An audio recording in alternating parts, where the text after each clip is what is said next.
Khalwale. Khalwale now. Thank you very much. I was still seeing Senator Osotsi. I didn't know that the press had started. I want to join my senior colleagues and my own colleagues. Senator Maanzo is here. In the remarks they have just made, this is a very serious problem. And we are lucky we are now starting to have experiences on how the government can respond to this kind of situation. I want to ask the security organs, and by security organs, I don't mean Kipchumba Murkomen, because we know where his heart is. He's the same one who asked that youth be shot for showing their preferences on public discourse. So I'm talking about the DCI and the other investigative arms of government to apply the same efficiency they applied when our colleague Charles Ongonda lost his life. They moved very fast and immediate arrests were made. Because the CCTV footage is there, we want to see arrests. The governor of Siaya, Governor Orengo, is on record mentioning the actual names of some of the goons. What more can members of the public do in assisting the police to carry out investigations? We want quick action, and as my leader, Stephen Kalonzo Musyoka, has said, PS Raymond Omollo and CS Murkomen are in public office. When you are in public office, you are open to scrutiny. You are open to oversight. You cannot be slandered when you are in public office. We are therefore saying that they have fallen a full mile away from good performance, and therefore both of them should vacate office. And we don't know why ministers of President William Ruto find it very difficult that they cannot leave office to pave way for proper investigations.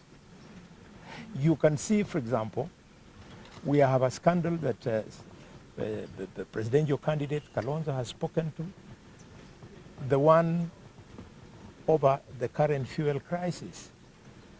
We would have expected by now Wandai should have resigned. We wanted to have a quick one with him, and when we conducted his office as the Committee of Energy in Parliament, we were told Wandai has left. He's gone to Abu Dhabi. So I was wondering, has he gone to Abu Dhabi to bank the money, or is he going to get more fuel, or to get us more fuel? This inefficiency we cannot tolerate. Finally, nobody should profile any community in Kenya. No one. In fact, I'm glad, Your Excellency, you have talked to an attempt to put a wedge between the Luhya and Luo community. It was not the Luo community that attacked Osotsi yesterday. There were goons from Kisumu. Those goons from Kisumu is a cosmopolitan city. They could have been Luos, they could have been Luyas, they could have been anybody. But what I would like to stand out is the targeting of the leaders from the Luo community by the broad-based government. For avoidance of doubt, when the broad-based government chose to allow a lapse of security on a deputy party leader, Osotsi, he's a lawyer. 2, when they forced Dr. Boni Khalwale and threw him out of the office of the leader of the majority, Khalwale is a lawyer. 3, when they forced our cowardly brother to dissolve his party, ANC, Musalia Mudavadi is a lawyer.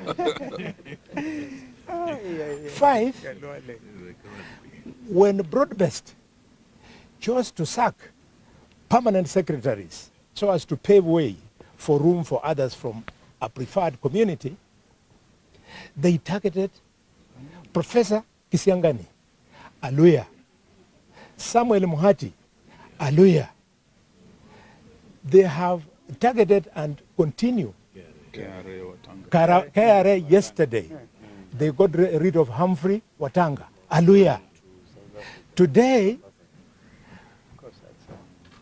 the Speaker of the National Assembly is under immense pressure to dissolve his party. Not that anybody would cry about it, but Wetangula is a lawyer. So broad-based government, if you must do your broad-based shenanigans, don't profile lawyers as a community that is easy for you to target.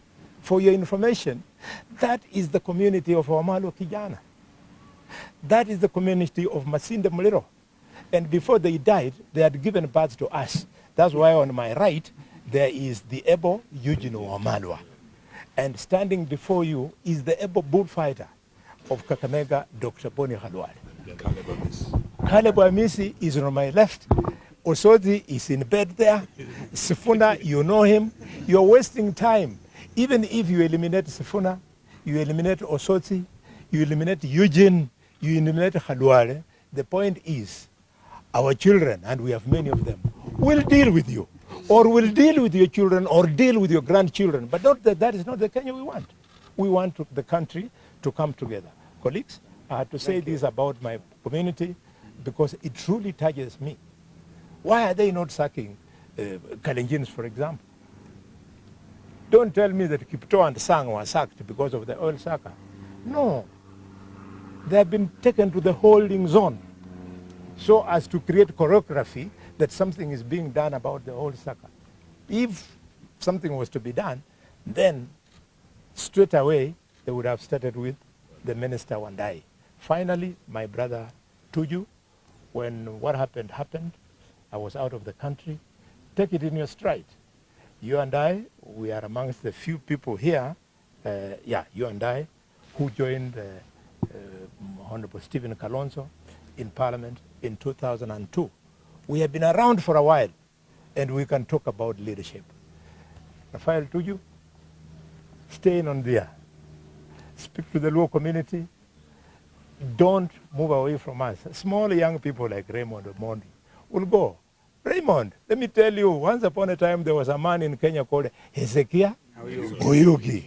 He was even mightier than you. Take it easy. 14 months is a very short time. You can afford to relax and allow the country to move normally. Thank you for those remarks. Thank you. Wonderful.